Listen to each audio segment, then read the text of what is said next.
তেলাপোকা নামে পরিচিত একদল তরুণ তরুণী যাদের নিয়ে একসময় হাসাহাসি হয়েছিল, তারাই আজ হাজার হাজার মানুষের মিছিলে পরিণত হয়েছে। ব্যারিকেড, কাঁদানো গ্যাস, লাঠিচার্জ কিছুই তাদের থামাতে পারেনি। প্রশ্ন এখন একটাই, এটা কি শুধু একটি ছাত্র আন্দোলন, নাকি মোদী সরকারের ক্ষমতা এখন হুমকির মুখে?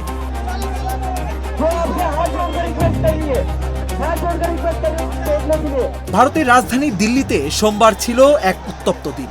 সংসদ অভিযানের ডাক দেয় ককরোচ জনতা পার্টি বা সিজেপি। আন্দোলনকারীদের মূল দাবি কেন্দ্রীয় শিক্ষামন্ত্রী ধর্মেন্দ্র প্রধানের পদত্যাগ, পরীক্ষার প্রশ্নপত্র ফাঁসের নিরপেক্ষ তদন্ত এবং ক্ষতিগ্রস্ত শিক্ষার্থী ও পরিবারগুলোর জন্য ন্যায় বিচার। হাজার হাজার বিক্ষোভকারী সংসদের দিকে এগোতে শুরু করলে দিল্লি পুলিশ শহরের বিভিন্ন এলাকায় ব্যারিকেড বসায়। বহু জায়গায় ইন্টারনেট পরিষেবা সীমিত করা হয়, সংসদের আশেপাশে জারি করা হয় নিষেধাজ্ঞা। তারপরও এগিয়ে যান আন্দোলনকারীরা। এক পর্যায়ে পুলিশ মিছিল থামাতে লাঠিচার্জ ও কাঁদানে গ্যাস ব্যবহার করে। ভারতীয় সংবাদ মাধ্যমের তথ্য অনুযায়ী বেশ কয়েকজন পুলিশ সদস্য আহত হন এবং ৭০ জনেরও বেশি আন্দোলনকারীকে আটক করা হয়।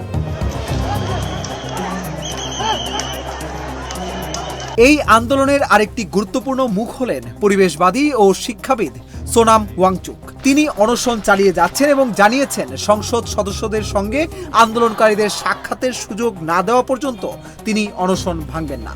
হাসপাতাল থেকেই তিনি আন্দোলন চালিয়ে যাওয়ার ঘোষণা দিয়েছেন। এদিকে পরিস্থিতির গুরুত্ব বুঝে সরকারের পক্ষ থেকেও প্রথমবারের মতো আলোচনার উদ্যোগ নেওয়া হয়। কেন্দ্রীয় স্বাস্থ্যমন্ত্রী জেপি নড্ডা সিজেপির প্রতিনিধিদের সঙ্গে বৈঠক করেন, কিন্তু বৈঠক শেষে আন্দোলনকারীরা স্পষ্ট জানিয়ে দেন, তাদের 3টি মূল দাবি পূরণ না হওয়া পর্যন্ত আন্দোলন বন্ধ হবে না। In that Sonam Wangchuk, who underwent to the protest, peaceful protest, he was forcefully removed from the protest place and was admitted to the hospital.